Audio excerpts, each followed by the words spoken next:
My culinary school chef made me do this cut until my knuckles ached, and it took me a few tries to make him happy, but once I did, it changed how I cook everything. And I'm gonna show you how to do it for the price of just a couple of vegetables. Okay, so I have something to tell you guys. A few weeks ago, I enrolled in culinary school. And honestly, I had absolutely zero clue what I was walking into. I've always expressed an interest in cooking, but walking into that kitchen on day one and being amongst people and instructors who actually knew what a brunoise was, I did not know what a brunoise was. I had no idea. Brunoise?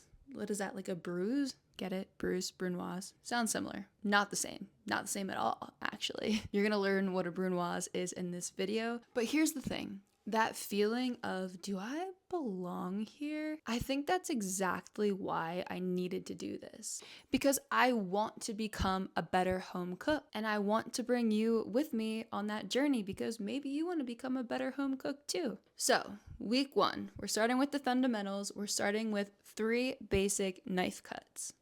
The first thing that we did was learn how to hold a knife properly, which I'll admit I did not know how to do. Turns out you're not supposed to hold it like by the handle. You're supposed to like choke up on it a little bit, and the knife is supposed to be an extension of your hand. Who knew? I've been cutting vegetables wrong all these years. Imagine. All right, first up is the julienne cut. I'm going to demonstrate that on these gorgeous, colorful carrots. Now, the julienne cut is just a fancy word for matchstick. To julienne, first we're going to cut off the carrot top. Then we're going to cut the carrot into 3 manageable chunks because a carrot is cylindrical and it's going to roll around on your cutting board, which is why this next step is so important. So we're going to carefully cut off one side of the carrot to make a stable base for the rest of our cuts, and then we're going to do that to all 4 sides. So now instead of a cylinder, we have a long rectangular shape to work with. So from this carrot, we are going to make fillets. And you know, I thought filleting a carrot sounded pretty weird because when I think fillet, I think filet mignon or a fillet of fish. But you can absolutely fillet a carrot. It pretty much just means a square or rectangular shape. So from this carrot, I got 3 fillets. And from those fillets, I cut them into individual matchsticks. I probably could have gotten a 4th fillet, but Chef also says, what costs more? Throwing out a little piece of a vegetable or an emergency room visit for stitches. And honestly, I have to agree with him. Oh, this is a fun party trick. So if you get the same vegetable in different colorful varieties, you can add some depth, contrast, and just more fun flair and flavor. I use this purple carrot because, I mean, look how beautiful it is on the inside. You can do the same thing with a yellow or a white carrot, and that is our finished julienne carrots. Our next cut is a brunoise. Brunoise, brunoise, brunoise, brunoise, brunoise. I don't know, something about the French culinary terms is just so sophisticated and elegant and classy. Really just a fun, fancy way to say small cuts. They're about 3 millimeters in size, which is really small. So do your best. Don't lose any fingers, and make sure you are always paying attention to where your knife is when you're cutting or when you're brunoising.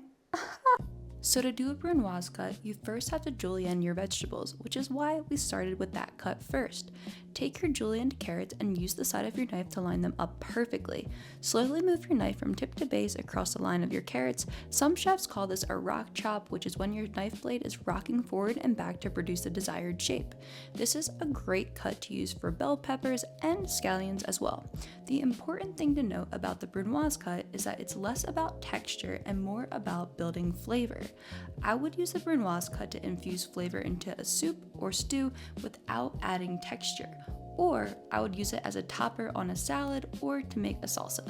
It's just a perfect cut for melding flavors together. As you can see, with the scallions here, the layers already sort of give you a head start. Simply peel the layers and cut into strips. I almost never used scallions to cook until culinary school because they're literally in every recipe. My classmate described them as a mellow onion, and honestly, I can't unsee that now whenever I see or taste them in dishes. So yes, it's all about flavor building. You know, when you dice an onion, you can still munch down and feel the texture of that onion in the final product, but with the brunoise cut, the vegetable sort of melts away because it's so small, leaving behind a subtle and delicious flavor. A brunoise. That was good. Our last and final cut is going to be a chiffonade cut. A chiffonade cut. Chiffonade. See, these French words, right? They're so fun to say. I just love the smell of basil. I love it. Whenever I walk past basil, I just want to stick my whole face in it. Like,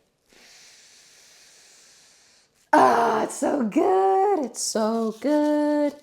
Anyway, basically the chiffonade cut is just a way to take like basil or spinach and cut them into like fine ribbon shapes, and it just looks really beautiful as a garnish. I'm gonna show you how to do it with basil. So for our chiffonade cut, we're going to pick the basil off the stem and stack our leaves biggest on the bottom.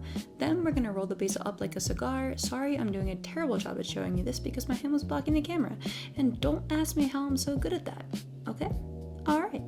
Then we're going to cut thin strips across our rolled basil leaves, and that's it. Mix into soups, stews, and pasta sauces.